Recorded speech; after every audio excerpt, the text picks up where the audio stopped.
If you want to continue to follow our adventure, click subscribe. So you don't miss anything, click the bell notification. Well, today I got some sad news to report. There was a couple, young couple, madly in love with each other, living in a van, who was in Canada, enjoying their nomadic lifestyle, and they were killed. They haven't caught the attacker. This young couple, they'd met about 2 years ago. Both of them, apparently, from what I can understand, had lived on the road. And so for 2 years, they've been together living on the road. She was from North Carolina and he was from Australia. But they've got a lot of experience. It would seem to me, just doing it with the 2 years together. He just finished up, I guess, a work camping job on a cattle farm, and they were gonna, I think, head to Alaska. Well, you know, every time I make a video like this, where I talk about safety risk of this lifestyle, a lot of people come back with comments that really bother me. They say things that really worry me. Yesterday I made a video about campground stalkers. A lot of people want to know, want to try to rationalize why people think the way they think. And so they come back and say, well, they must be staring at your rig. Well, okay, that makes sense. I guess they could be staring at my rig. Except in the video, I was very clear that I said the first 3 or 4 days, they were very friendly. They would wave, and if they wanted to see the camper while they were being friendly, they should have stopped and said, hey, let me look at your camper. But they didn't. They waited until the 4th day when they decided to really look like they're just gonna stare me down. Every place we go, we get these campground stalkers, and people can't rationalize this. They can't rationalize that when you come out here to the middle of nowhere, you're going to run into some weird people.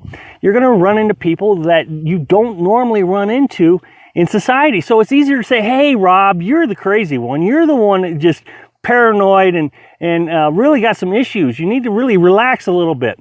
My response to that is perhaps being naive could be part of the problem also. Don't be naive to the safety issues out here. Look, I came out here naive. People always say, trust your gut.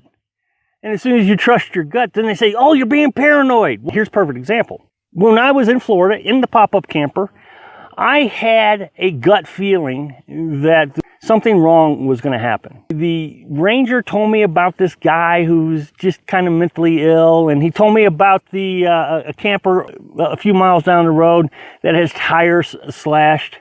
And so my gut wasn't really feeling good about the situation. But I had another week there that I wanted to stay before we left. A couple days later, that guy, they think, burned down my camper. Now, they know that somebody burned down my camper, but they think it was that guy.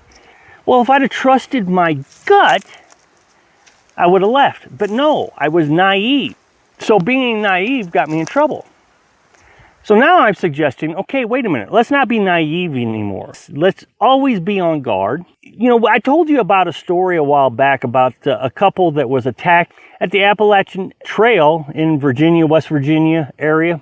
Well, when I made the story, you know, people always come back with this naive thought process. Well, that's right, you got to have a firearm.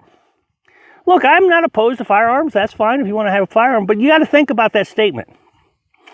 You're hiking the Appalachian Trail. It's, I think, I don't know, 1,000, 2,000 miles. It's a ridiculously long trail. And so you're hiking it. You're not going to want to carry a lot of extra weight because you're already carrying a backpack. What, it has 100, 200 pounds in it that you're climbing mountains with. So, okay, now let's say you do decide to take some safety with you and you know, you got your bear spray and you got your firearms and the guy approaches you. Now, do you draw this firearm off your hip or do you take it out of your backpack? Because if you draw it off your hip, you got to clean all the dirt off of it that has accumulated climbing all these hills. You should see some of these hikers. These hikers, they will wade through water chest deep and their backpack and everything's wet, and they'll come to the campground and they'll hang everything up to dry.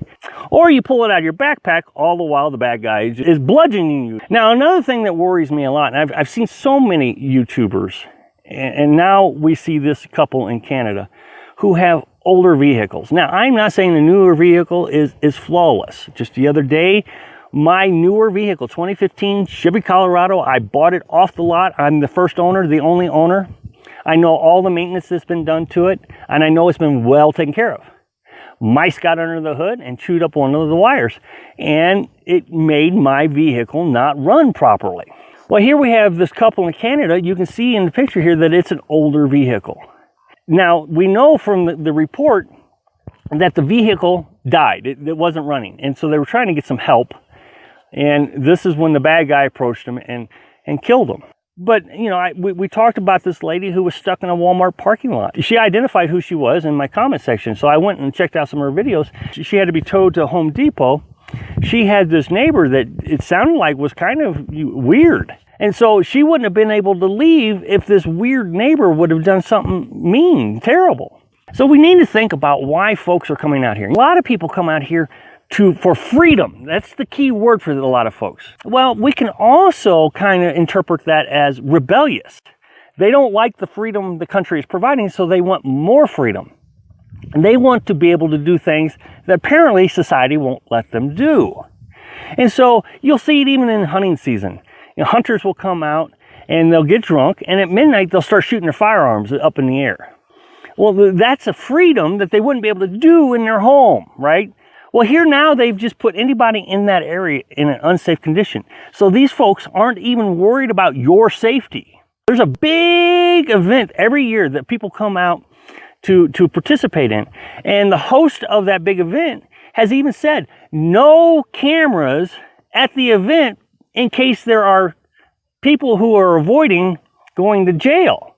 So that right there tells me, and I've seen it, that people come out here to avoid the law. So now we have actual criminals. Be aware that there are a lot of safety risks out here. Thanks for watching. Click like if you like the video, and happy travels.